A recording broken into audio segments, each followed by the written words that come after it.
Bismillahirrahmanirrahim. Assalamualaikum warahmatullahi wabarakatuh. Perkenalkan, nama saya Rusinah dari Program Studi Pendidikan Biologi semester 3.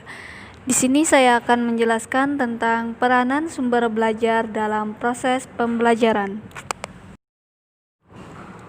Peranan sumber belajar dalam proses pembelajaran.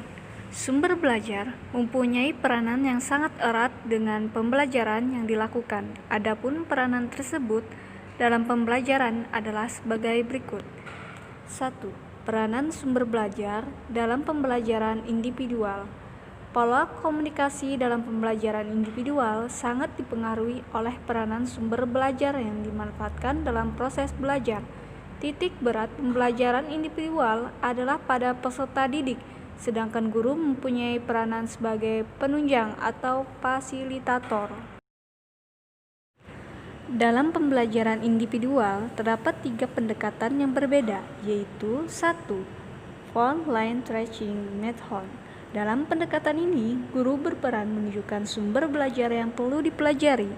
2. Care Plan, yaitu pendekatan yang menggunakan teknik Personalized System of Instructional (PSI) yang ditunjang dengan berbagai sumber berbentuk audiovisual yang didesain khusus untuk belajar individual. 3. Metode proyek. Peranan guru cenderung sebagai penasehat dibanding pendidik, sehingga peserta didiklah yang bertanggung jawab dalam memilih, merencanakan dan melaksanakan berbagai kegiatan belajar. 2. Peranan sumber belajar dalam belajar klasikal. Pola komunikasi dalam belajar klasikal yang dipergunakan adalah komunikasi langsung antara guru dengan peserta didik. Hasil belajar sangat tergantung oleh kualitas guru, karena guru merupakan sumber belajar utama. Sumber lain seolah-olah tidak ada peranan sama sekali, karena frekuensi belajar didominasi interaksi dengan guru. Pemanfaatan sumber belajar selain guru sangat selektif dan sangat ketat di bawah petunjuk dan kontrol guru. Di samping itu, guru sering memaksakan penggunaan sumber belajar yang kurang relevan dengan ciri-ciri peserta didik dan tujuan belajar. Hal ini terjadi karena sumber belajar yang tersedia terbatas. Peranan sumber belajar secara keseluruhan seperti terlihat dalam pola komunikasinya selain guru rendah. Keterbatasan penggunaan sumber belajar terjadi karena metode pembelajaran yang utama hanyalah metode ceramah.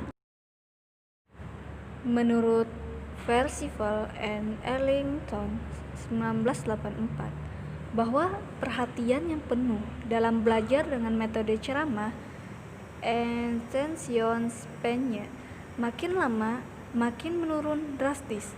Misalnya dalam 50 menit belajar, maka pada awal belajar, attention span-nya berkisaran antara 12 sampai 15 menit.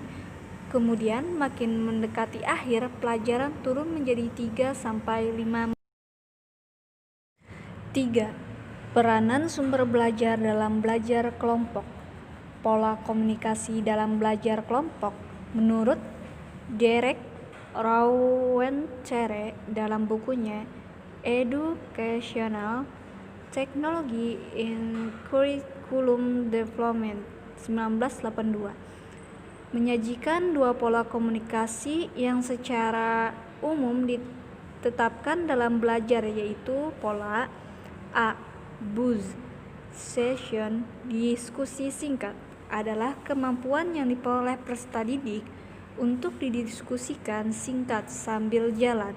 Sumber belajar yang digunakan adalah materi yang digunakan sebelumnya. 2. Controlled discussion, diskusi di bawah kontrol guru. Sumber belajarnya antara lain adalah bab dari suatu buku, materi dari program audiovisual, atau masalah dalam praktek laboratorium. 3. Tutorial adalah belajar dengan guru pembimbing. Sumber belajarnya adalah masalah yang ditemui dalam belajar. Harian bentuknya dalam bab dari buku, topik masalah dan tujuan instruksional tertentu. D.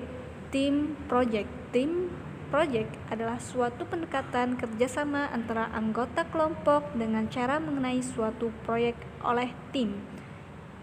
Simulasi. Presentasi untuk menggambarkan keadaan yang sesungguhnya. Micro teaching. Proyek pembelajaran yang direkam dengan video. Help group. Kelompok swamandiri.